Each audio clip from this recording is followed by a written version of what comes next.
It's just after I see a movie, I like to go get a piece of pie and talk about it. It's sort of a little tradition I have. Do you like to get pie after you see a good movie? Hey, everybody. Welcome back to A Piece of Pie, the queer film podcast. I am here with my friend Max, and we are once again covering 90s queer movies for Pride 2021. This time it's Trick and Broken Hearts Club. Good to be back, Brian. Thanks again for inviting me. Of course. Yeah, You'll be with us all Pride. Brian, I don't think that we can get more gay millennial than maybe these two films that were at the turn of the millennium. Yes, these are two films that were definitely like big at the time, especially in the gay community. They were movies that I remember seeking out and renting and enjoying. But as with a lot of the films of that era, I found at the time, and to a degree I still do, that they don't quite represent who I was necessarily, and I didn't necessarily love it the way that a lot of other people did. And I'm talking about both movies more broadly, because granted, I was 20 years old and I didn't have a ton of experience, and I was probably still a virgin at the time, and they just didn't speak to me, and they were as foreign to me as any of the sort of straight rom-coms they were emulating, and so I never really connected with them that way. But I do know that they have kept and maintain a sort of cult status in the community. Yeah, I think they remain cult films to this day. Hopefully that people listening clicked on it because they carry some fond affection for these films or memories, like we both did when we were batting around what we should cover this month. And I know that I brought up both of these as a natural extension of the two films that we just covered, Opposite of Sex and But I'm a Cheerleader, because they were closely on the heels of that. But those two films were much more centered around its female leads and women's perspectives and lesbians and coming out narratives.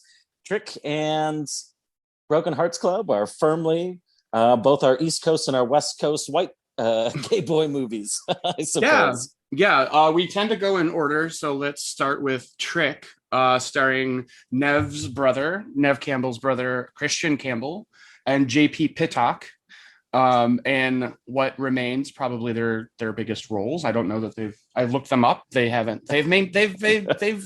successful actors who have kept a career going, but they're not necessarily famous.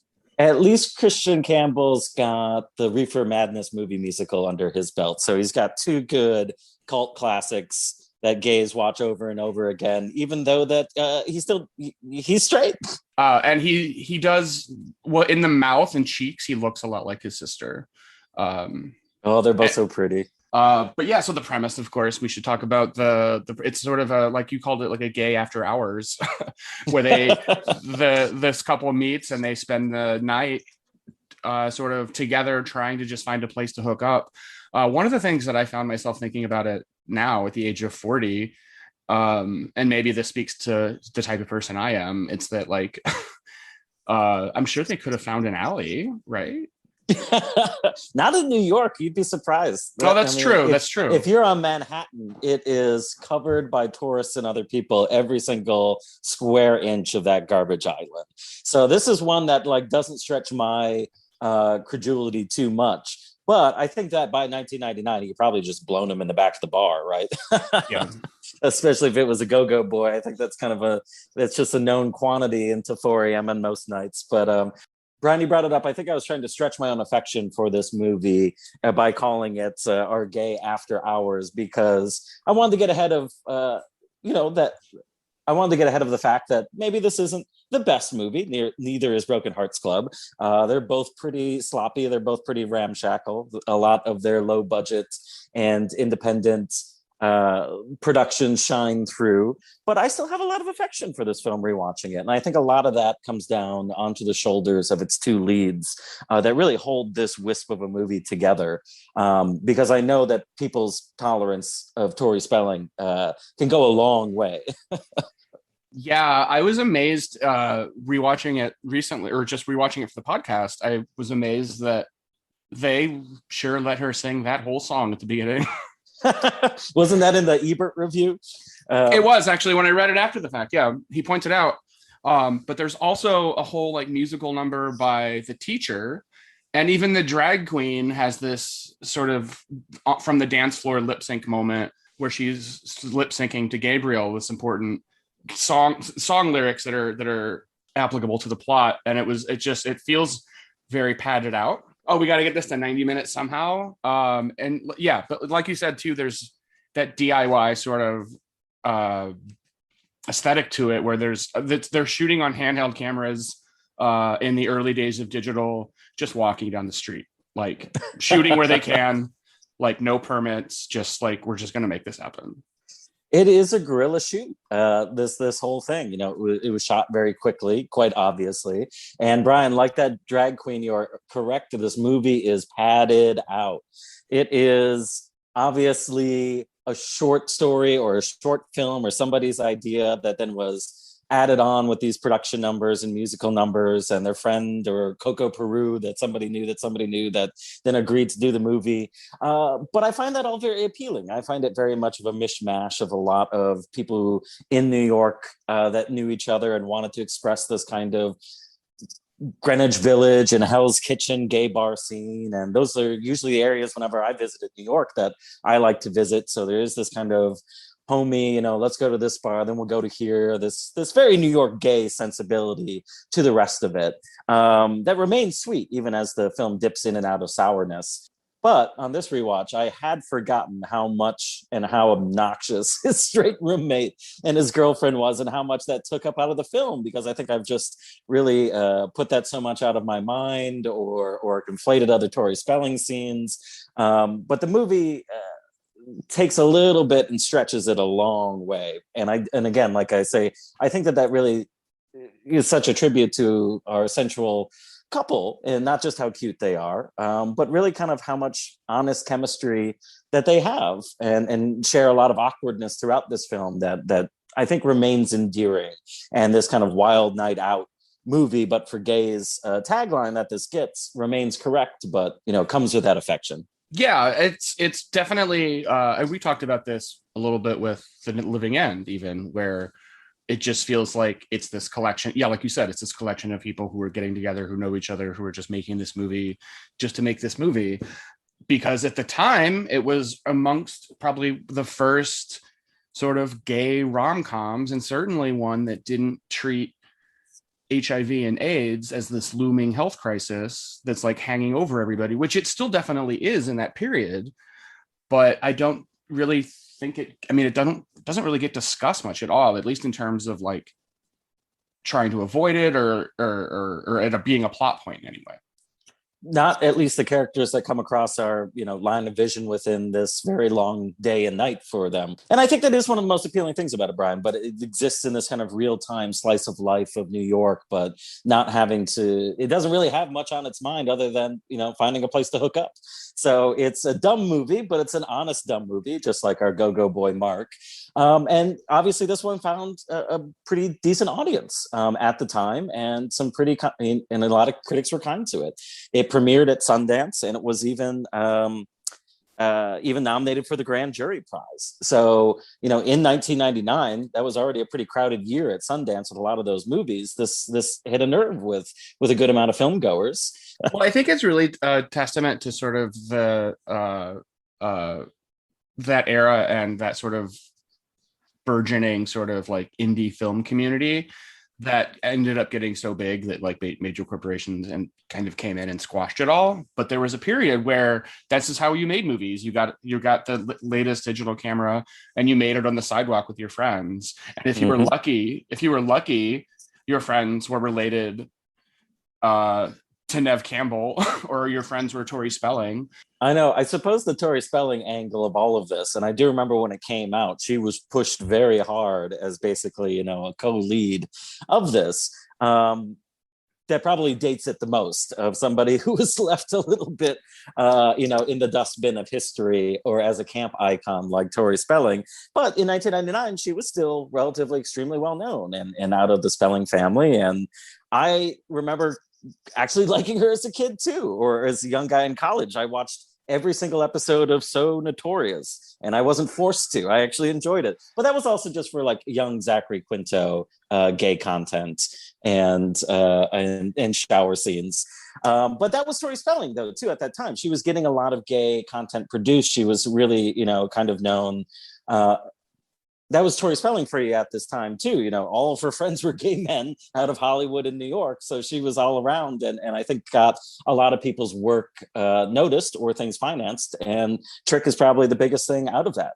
Kind of, I suppose, maybe one of her gifts to the gay community. Yeah, she was sort of like America's fag hag. Yes, a little bit there. I didn't know if we could use that word, Brian. I don't know if we can either, but I threw it out we're there. faggots. We can say it. It's fine. I mean, honestly, with that expression, hag is more offensive to me. Yeah, it's true. But she was and still remains, I think, a little bit to this day, America's premier fag hag. And it was nice to see her flex this at this time. Obviously, this cast brings in a lot of other familiar faces, I think, to a lot of other gay viewers. You're mentioning their drag queen scenes. I think the thing that Trick is still known or probably quoted most with a lot of people nowadays is its Coco Peru scene. Yeah. And did you spot Meredith from The Office in the opening audition scene? Oh my God, I didn't. But I did see Missy Pyle pop up. So we get like a lot of, I think, gay adjacent actresses. Yeah. That make an appearance in here by the time that we get to Jennifer Coolidge in Broken Hearts Club next. Right. Well, I think that too is like, maybe that's sort of the difference between like LA and New York, is that in LA, you could get these young up and comers.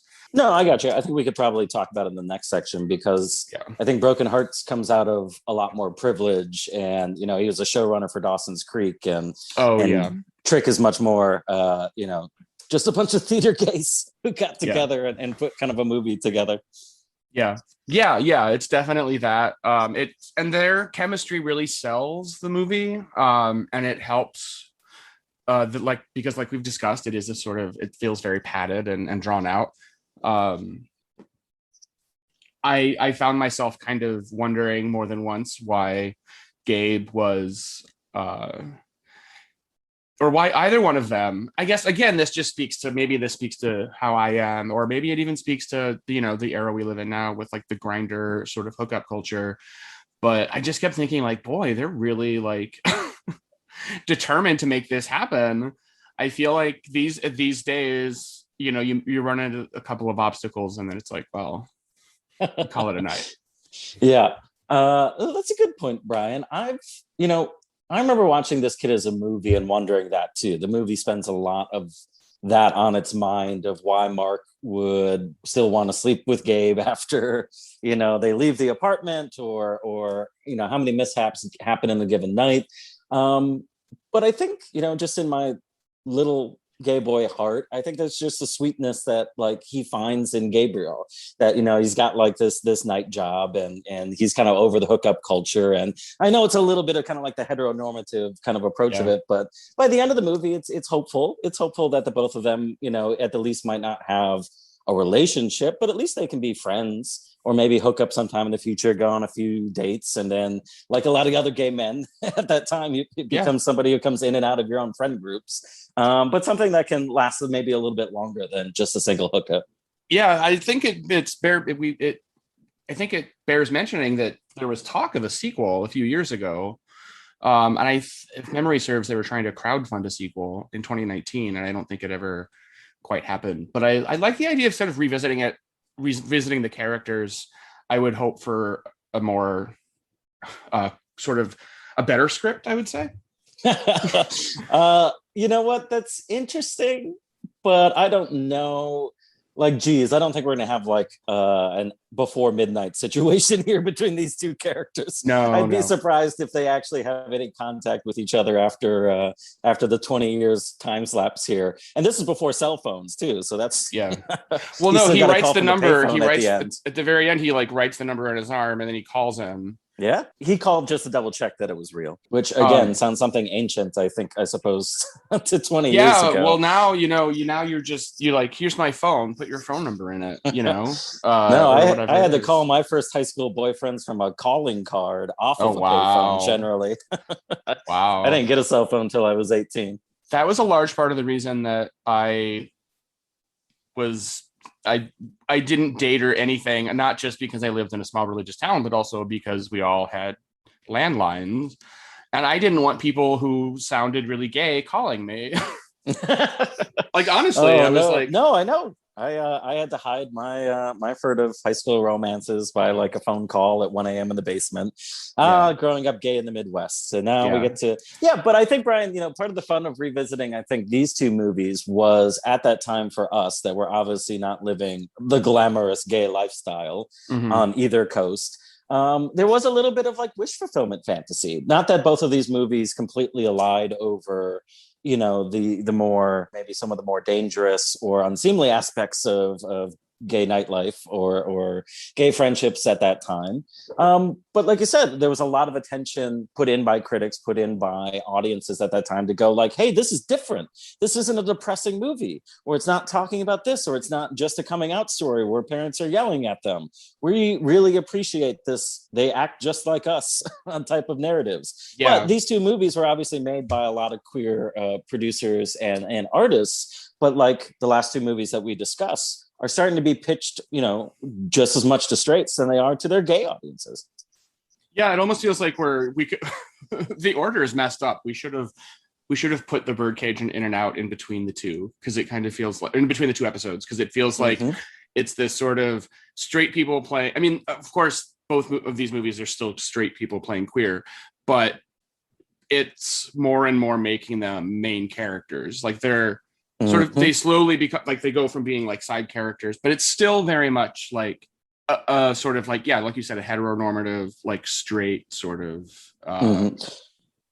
narrative.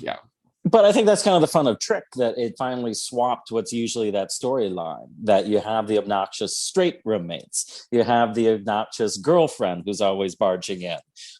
She's the one that's singing really badly or has a lot of like the more classically gay known traits or cliches at this time. So it's a movie that wants to play around a bit in those cliches while it's still very much embracing, what was traditionally known as gay New York at that time. Yeah, they're both very, I mean, it's very clear that the actors are straight, and it is interesting how sort of the most queer looking, or the most queer sort of character is probably the drag queen, if not the lesbian that they have lunch with.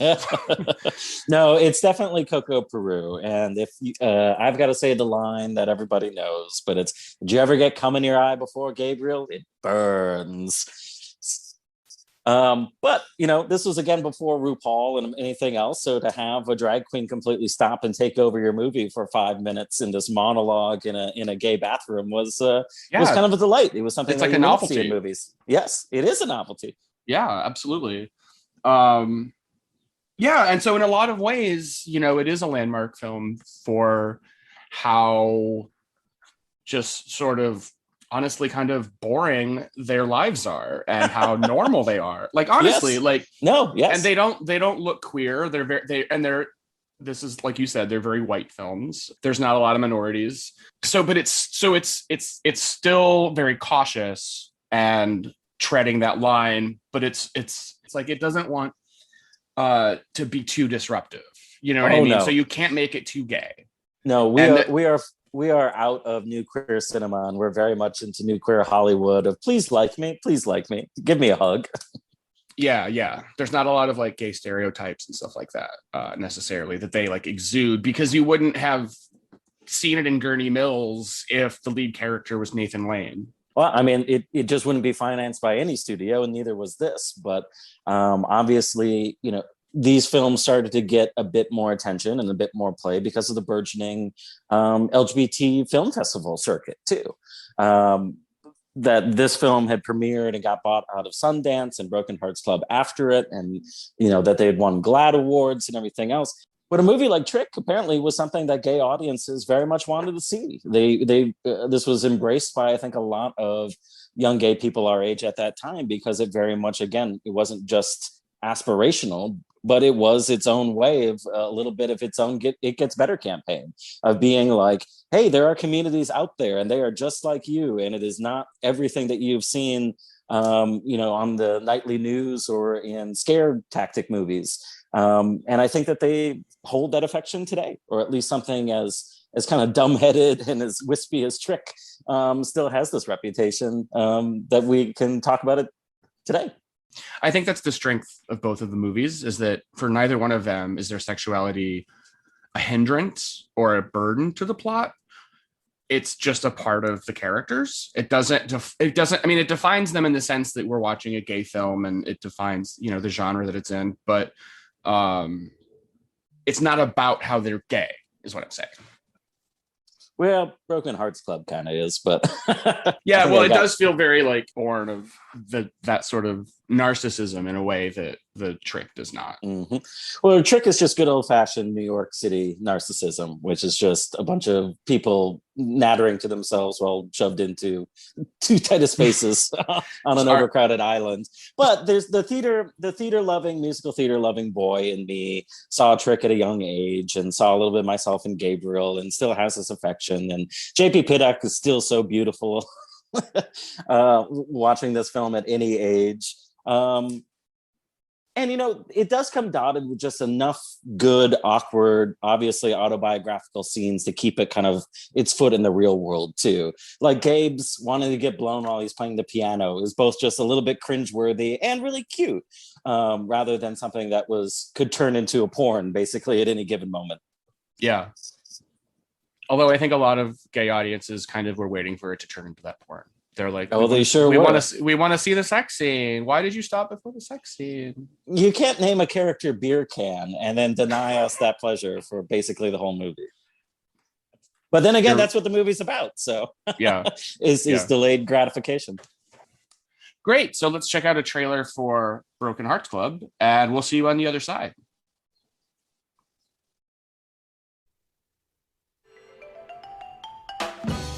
Welcome to West Hollywood, California, the San Francisco of Los Angeles. There's not a single film in the cinema canon that paints a portrait of a gay man that any of us would aspire to be. Can you imagine if they made a film about us, our group of friends? I know they're my friends. I just don't know if I can trust any of them, especially when it comes to men. You must be Dennis. That's Dennis. Somebody ate the D. Clearly, without them, my life would be a lot less fun, but with them, I don't know if I'll ever be able to have a life of my own. Do you know what I'm talking about? Do you want to keep it short on top? Sony Pictures Classics invite you to join Cole. He's gorgeous, completely straight acting. What are the chances of me getting your number? What are the chances of you hitting a home run? Print neatly. I want to be Cole. Why can't I be Cole? Howie. Dumb, gorgeous people should not be allowed to use literature when competing in the pickup pool. It's like bald people wearing hats. The Newbie. My mom mentioned that she made key lime pie. I said, that's great. I love key lime pie, and I'm gay. I bet she wishes she made apple pie. Patrick. Leslie and I want to have a baby, and since that's biologically impossible for us to do so, and since your genes are so close to my own, we thought that we could borrow some of yours. Look, are you prepared to answer the question, Mom number one, why is Mom number two's brother my father? I mean, look at the three of us. What kind of Christmas card is this going to make? Dennis. I'm 28 years old, and the only thing I'm good at is being gay. That's not true. It is true. And Jack. Happy birthday, Dennis. I love you. Oh, don't get nervous. Little kids and senior citizens don't say it for you to say it back. I just wish it was, you know? That easy to let someone in. To be beautiful. To get a boyfriend. The Broken Hearts Club, a romantic comedy. Amen, girlfriend. Benji, there isn't a straight man in America who doesn't refer to anyone but his girlfriend as girlfriend. I know, but I was so butch when I said it.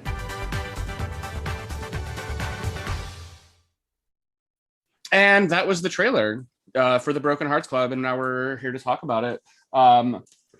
First and foremost, before I forget, I want to go through this cast because this is insane. Timothy Olyphant, Zach Braff, John Mahoney, Billy Porter, Jennifer Coolidge, Nia Long, Justin Theroux, Barry McCormick, Kerr Smith from Final Destination, and Republican Dean Cain. Known Republican Dean Cain. Yeah. And Chris Weitz, the director of American Pie, shows up as the director of the movie that Dean Cain is in. That's right.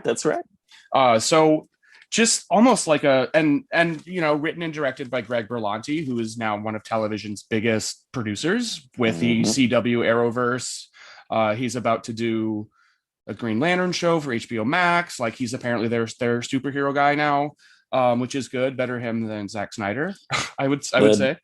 The director of Love, Simon. So obviously he moved on to doing just middle of the road entertainment for people.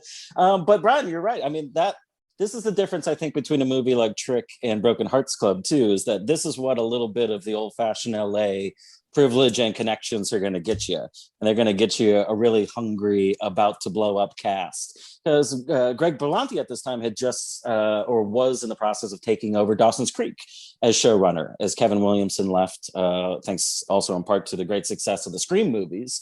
And so Greg Berlanti had the screenplay that he had written, Broken Hearts Club, that he was hanging on to a while, and got it looked at after he joined on with Dawson's Creek, and they started making it real quick in between They started making it real quick in between seasons. The whole thing was done pretty cheaply within 3 whole weeks. So we've got another gay gorilla production here.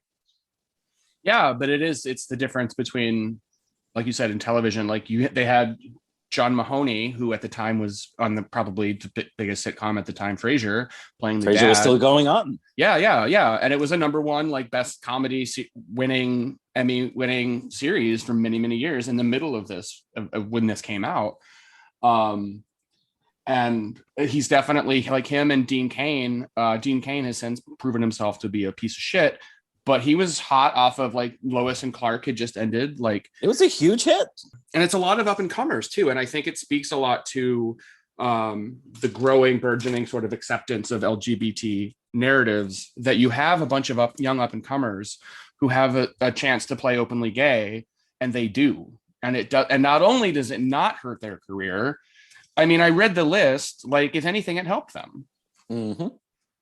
Well, I think it does help that you had, a cast that was just wanting to work too. As you said, Dean Cain was wrapping up his show. But, you and I were reading a couple of articles ahead of this, and this was something that Dean Cain, obviously, macho straight guy that we know now, found out and really wanted to do against the advice of his agents. This is something that a lot of the actors dove headfirst into. And I think that really shows the difference between 1990 and now 2000, of things where this is something that could kill your career. You could be typecast, or it had to be a sober AIDS drama that won Tom Hanks an Oscar. Now it's something that's light and fluffy that you can do in 3 weeks, get paid, and, kiss your friends on the cheek. And it's something that's just another part of your IMDb page at this point. So it's nice to see is frothy. And again, this is not a great movie by any shakes. It's probably even shoddier than Trick in my own mind. But it's one that really pushed past a lot of the homophobia and barriers that the 1990s brought into a lot more representation in the 2000s. Yeah, absolutely. And I really appreciate that about this film. And I think I think I'm opposite. I think I prefer this a little more to Trick. Maybe that's because I lived in West Hollywood. But that's because you were an LA boy for a while. I was for a little while. I got to ask you then, how true to life is this? Well, it was fun. It's always fun for me watching movies that take place in LA, just because it's fun to see, like, landmarks that I remember from. And I'm speaking specifically of, like, landmarks, not like the Hollywood sign, but more like the American Apparel on the corner of Santa Monica Boulevard, and, like, the bars in that area. The store that they go to was called Laurel Hardware. And Laurel Hardware, at least when I left, which, to be fair, was 6 years ago, was a restaurant. They kept the Laurel Hardware sign and made it a restaurant. But I wanted to say, though, to go back to Dean Cain, like I said, I have to give him credit for taking on a queer role, even at the time, because it was against the advice of his agent. And he gets called a bottom boy, and it's, like, supposed to be, like, this joke about him. And we talked about this too with, like, Tom Selleck in In and Out. Like, yeah, these two actors in particular are conservative, but in both cases they really took a chance they didn't have to. Right. And I think that they did performances that the marketing campaigns turned on a bit. I remember this coming out and it was very heavily marketed of gays, just like us. They play baseball, they Yeah. break up, they worry about their hairlines. I know that there was a lot of comparisons at this time to Sex and the City too. It even shares a few actors between them. I know the director, reading up on some of these two articles, wanted to make his own version of Gay Diner. But whatever influence you want to probably cite here, it is very much of a strong vein of movies, and probably more of strong vein of television shows, of this group of friends, the slice of life of these friends. I think this movie's TV roots really shine through. It's obviously that a lot of TV people, both in front and behind the camera, and actors really got their start there. But that's where I think this movie it flows very well. It moves from its scenes to its scenes. It's almost like three different pilots stitched together for introductions of all of these different friend groups. So even if it doesn't go very deep or cut very deep, it's a solidly produced piece of entertainment. Yeah, I think that actually is probably what now that you said that, I'm like, maybe that's what I prefer about this over Trick, where you have it more, there's just more characters. And there's more time spent just in the community rather than with just these two people, and there's no Tori Spelling. there's a lot less intentionally obnoxious characters. yeah. I mean, they're obnoxious. They're all obnoxious in their own ways, and they all acknowledge that even. But there's also not a 5-minute singing dance sequence by somebody's teacher. No. This moves with the efficiency of pacing of good television. They're like, we got 22 minutes, and then we got 22 minutes, and then we got 22 minutes. yeah, basically. And it's very, it does also, it speaks to the 3-act structure and how it's clearly a first screenplay where you're making sure you're hitting all the notes. Oh God, do you know who helped with the screenplay too? As I was looking up some of the fun facts. we talked. That was the other thing I wanted to talk about. Go ahead and mention that, and then I'll go off the. But a young Ryan Murphy, and so it's of course a lot of his fingerprints are all over this too, or I suppose this kind of Berlanti and Murphy, who have really taken over all the television world at this point. This was kind of their start, which is it's fun to look back at the humble roots of these very privileged, rich white homosexuals from LA. But even in all of that, I still find this movie quite sweet because at least it's an artist maybe without a lot to say, but he wanted to share something very specific. He wanted to write a little autobiography to be kind of like, hey, this is what my friend group in my life is like. And it's not what you usually see on TV screens either. Yeah, he basically says as much in the article that we talked about, the article from Entertainment Weekly, where he says he wanted to make a gay diner. And that's very much, I can see that for sure. Absolutely. And that sense of I'm going to make this movie about my friends and my community. And I think that'll speak to a broader community. I also wanted to talk about that article they mentioned, which I thought was hilarious. They all got together and Greg Berlanti basically gave them gay lessons. Yeah. And told them gay boot camp. Yeah. And I don't mean the trough. No. I saw that movie once. No, but I thought that was really funny. And then they talk about in the article, they talk about how they drove home together or whatever, or someone gave someone a ride home, and they were both these straight guys sitting there awkwardly are we supposed to kiss each other? Or God, when he was sharing the story of then they all started bringing in their own bracelets and necklaces and oh my God, finding the things that they bought over West Hollywood. I had to cut it, otherwise you would have gotten twice as much puka shells in the film. I think that's just a straight guy's misunderstanding of this is what gay guys wear, right? Well, I think at the time they did necklace. Too. Right, but I'm saying the idea that every single one of them, the only thing they could think of. Oh, definitely. Yeah. I mean, this and that article, it's on EW that we're referring to, came out a couple of years back.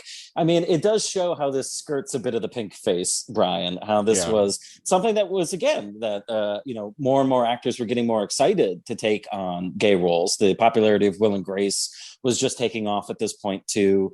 So it was suddenly, an era of Hollywood and television that was finding out it wanted to embrace the hipness of LGBT community, or at least, the privileged white faces of the people that were putting on TV and movies at that time, of course. And this movie is very much a reaction of that too, of that these are characters that aren't meant to be thought of or pitied or really thought of or analyzed much at all.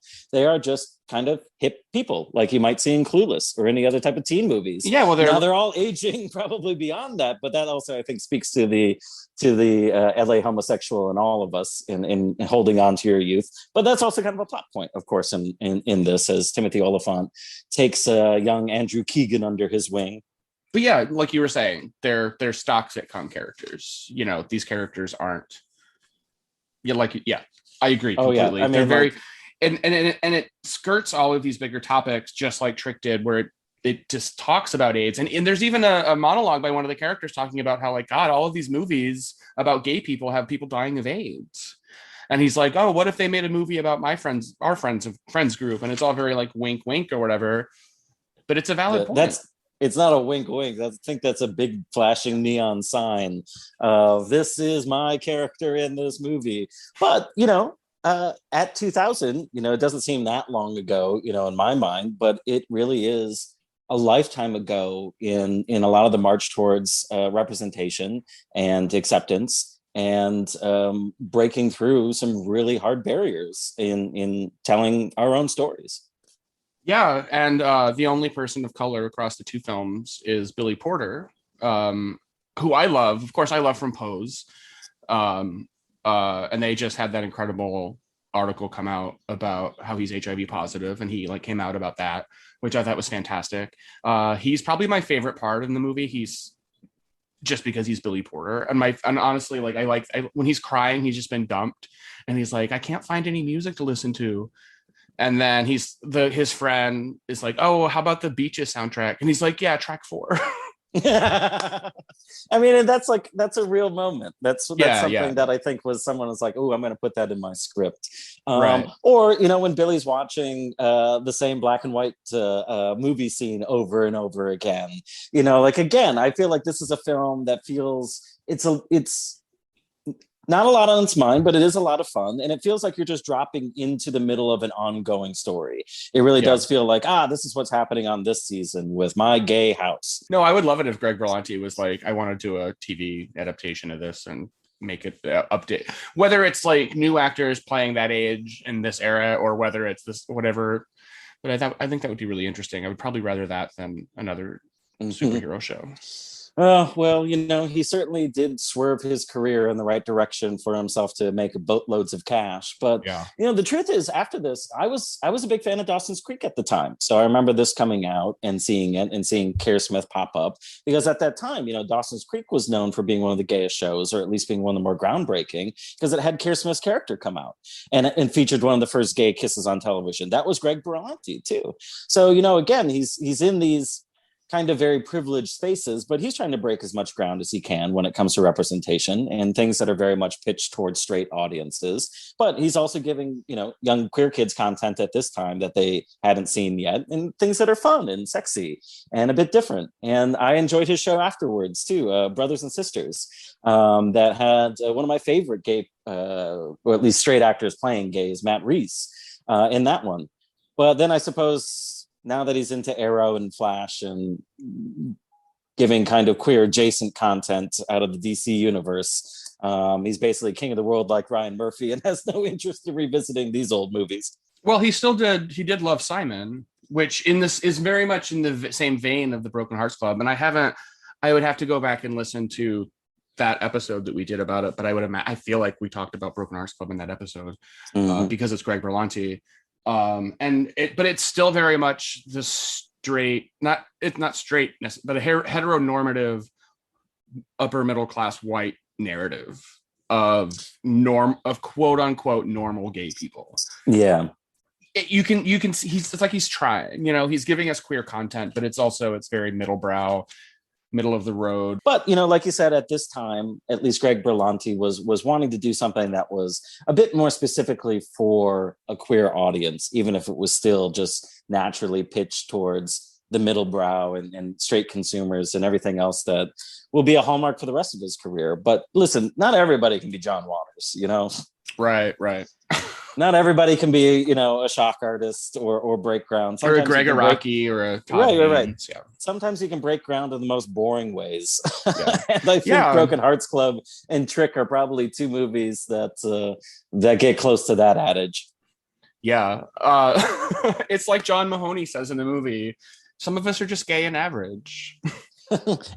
And that can be better. I think that's the end of that one. So, you know, let's talk a little bit more about this cast too, because, you know, there were some people who were going into this with a bit of fame. There were people that were about to blow up. Obviously, you've got Timothy Olyphant, who is a mainstay in all of our hearts. You know, he had Scream 2 going into this, but was still pretty well unknown. Zach Braff, who was just about to do Scrubs, that was, I don't think, known in anything before this. He says in the article that this was his first. Yeah, there you go.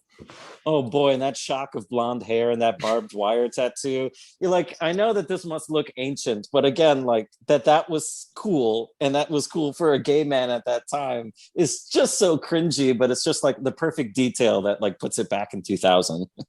Yeah. That dates it a lot. Yeah. Mm-hmm. And I suppose his character is the closest we get to kind of our darker storyline.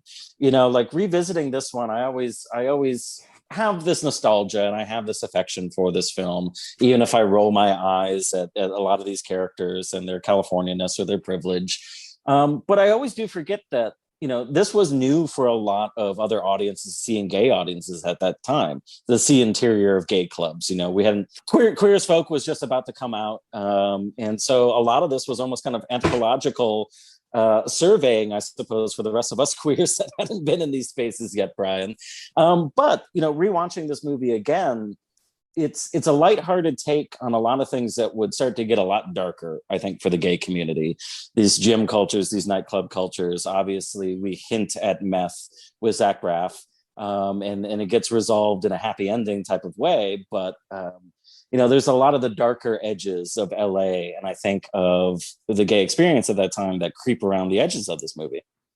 Yeah, but in the same way that it doesn't really tackle like the AIDS crisis. It just kind of brings it up and mentions it, and without really having much to say about it. It's just sort of like, this is a thing that's there. No, I think my favorite critic quote, as I was looking up some, came from the Village Voice that titled it "The Boys in the Bland."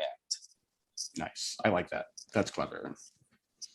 I also wanted to talk about John Mahoney, who apparently lived his life as a closeted homosexual and died a closeted homosexual. And has only now like posthumously been sort of brought out of the closet. And I actually read an article that was sort of like, why are we doing this? Like, he didn't want us to talk about it. So why are we talking about it?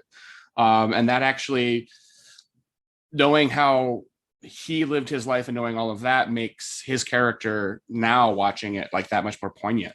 And his spoiler alert death that much more poignant. And it made me really sad this time in a way that it hadn't before. No, I think you're right, Brian. I mean, there's so much, I think, autobiography in his performance in this film. It hurts. I think that there is his beautiful nature and warm-heartedness shines through, and obviously years of loving him in Frasier, and Frasier was one of my favorite shows.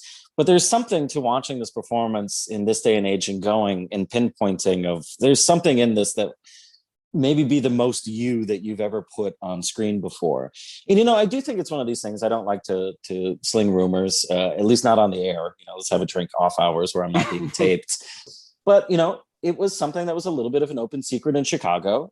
He was a mainstay at Steppenwolf Theater here. He lived a lot of his time in Chicago, went to Northwestern, kind of known actorly, a known actor around these parts. So there is a sadness, I think, that's brought into this through his performance that you mentioned. That's just beautiful. Yeah, and again, it's something that I don't think I even gave any thought to, and it's possibly something I wouldn't have given any thought to were he still around, honestly, because it was only when he died that I really found out. I think, like a lot of people, I kind of had heard the rumors and it was an open secret and I thought he might be, but I also thought he might not be. And it wasn't really confirmed until he passed. Well, and I think it's also just very clear he was a private person, and that was just not something that he thought or wanted to address. Yeah, and he came from a very different time as well. So he must, I mean, the struggles and the things that he must have like gone through and, and witnessed. No, go ahead. But like you mentioned, though, this film does come with gay actors playing gay, mixed in with the straights that really wanted to be a part of this. So that is its own groundbreaking way of pushing things forward too. Well, it is interesting. There are queer characters playing queer, but none of them have quite had the careers that the straight people did. Like Justin Theroux is like barely in this movie. It's true, and he's got the worst boyfriend. God, what's his name? Yeah. Is it Patrick, who spends like the whole movie not wanting to commit or hluffing around? Yeah, Justin Theroux. Are you fucking kidding me? Justin Theroux.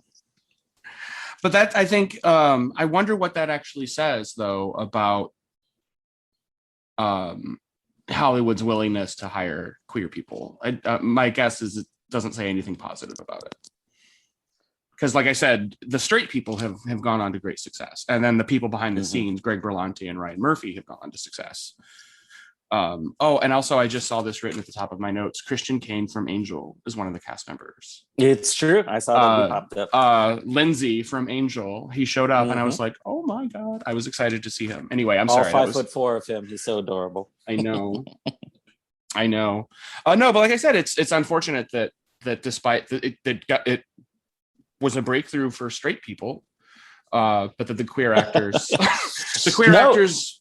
No, I know. I think you bring up a good point here. Is some of this is groundbreaking in the way of, yay, people don't think that this is going to ruin their career anymore. We're breaking some of the stigma for actors, but it also like opened the gate for every other actor to play queer roles and dominate that field for the next 20 years. Where only now we're talking about being kind of like, is that a role that can be played by an actual queer person? Or we're not handing, awards to fucking, oh, he didn't actually win for Danish Girl though, did he? He didn't, but Alicia Vikander did. Yeah, that's right.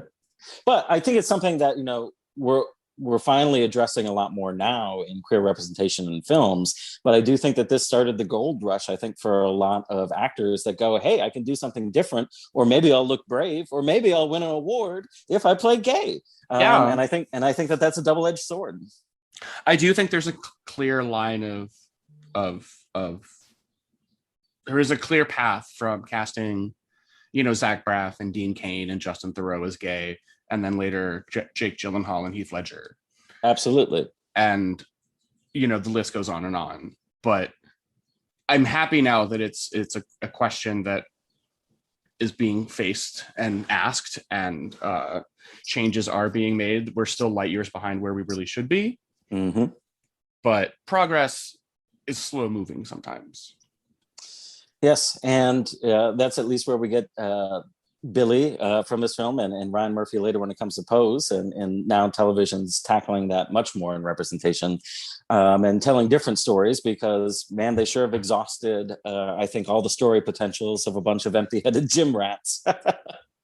Finally, Jesus. It's sort of sad that it's taken this long to get a show like Pose. I do feel like we've touched on this briefly in the past, but I do feel like the George W. Bush presidency set us back in a lot of ways. I do. And there was a period in the late 90s, early 2000s, actually, where it almost felt like there was a gay movie every year. Like one year it was, Trick, and then it was Broken Hearts Club. And then the next year, and I'm sure a calendar will prove me wrong, but then it was Billy's Hollywood Screen Kiss. And then there was Kiss Me Guido. And it was slowly Mambo Italiano. There were just slowly these narratives coming out that were all it kind of created this almost this genre of look, gay movies can be just as insipid and shallow as straight movies. Look at the gay, these gay rom-coms that don't always work, or it kind of birthed a lot of those, it feels like. Mm-hmm. Absolutely. And we're moving from a lot more of the gaiety of the late 90s and the 2000s, to use that pun, but heading smack into the middle of the oppression and the backwardsness of the George W. Bush years. So we're going from new queer Hollywood and a lot of these frothy stories and gays are just like us narratives and transplants, going back into telling more harder stories. And again, things like Brokeback Mountain just on the horizon of now maybe Oscar queer Hollywood are the ones that are coming up next. Obviously in addressing civil rights a lot more directly, and that being the front lines in the 2000s as we head up to the battle over gay marriage. Yeah. Oh, we should have just done this like chronologically. That could have been really interesting. Well, we'll pick the next ones chronologically after this one, even though that we've already done Brokeback and things. Yeah, well, that's what I'm saying. Is like we'll find some ones that fit the George W. Bush crossover here in 2003. Anyway. Yeah, for sure. Did you have anything more you wanted to say about either of the films, or do you want to move on to say something gay? I've got something to say, something gay about it. But J.P. Pitoc, I believe in Trick, he's still known as John Paul Pitoc. Very fancy. But he definitely made... Oh, no, I noticed that in the credits, but I felt like in the articles and everything I read about him, he was J.P. I think that he went to JP like very shortly after this, but I think was still testing out the three name. I just remember the photo spread of him, and I think it was like either Out or The Advocate or whatever, and he was PJ. Mm-hmm. Yeah. Anyway, go on. I'm sorry. But he made an impression on me at a young age just for this role. But then he appeared shortly after this on 6 Feet Under, popping up as Phil the cremation guy, and ended up dating Claire for a number of episodes and got naked in couple, and was basically the straight version of this empty-headed sweetheart that we get in Trick. He has gone on to, I think, just grinding out a career in TV and voiceover, and never got the fame of much more, but at least he can be immortalized in these gay loving pieces of entertainment.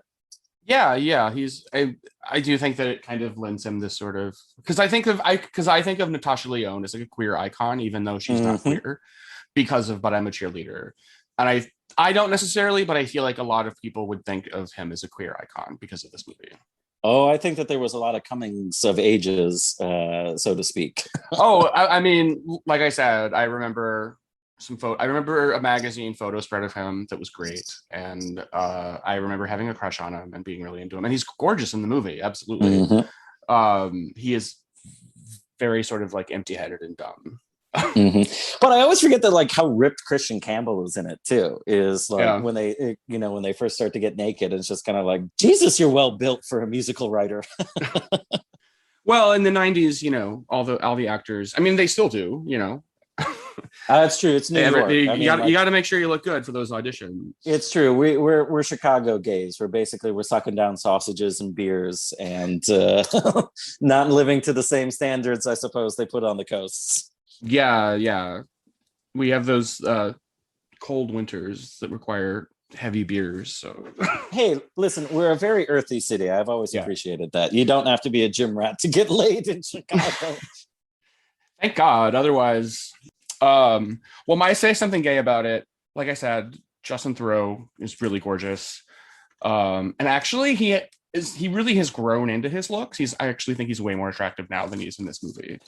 I've got to agree with you. He's still like, obviously he's about to do Mulholland Drive. He pops up in 6 Feet Under too.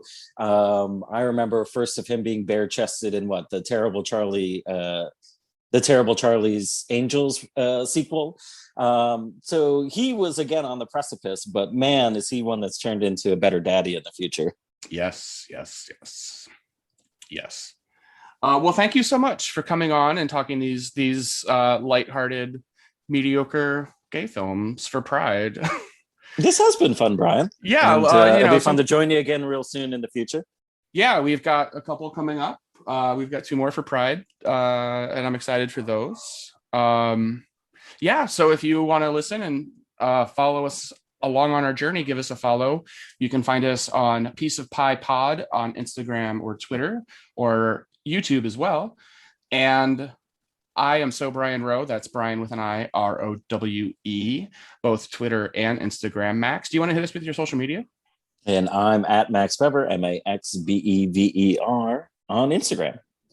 Awesome. Well, like we said, we've got some great queer content coming down the pipeline. So be sure and give us a follow so you can be privy to all of that. Please rate and subscribe to our podcast on iTunes. Give us a review, all that good stuff. Happy Pride, everybody. We'll see you next week.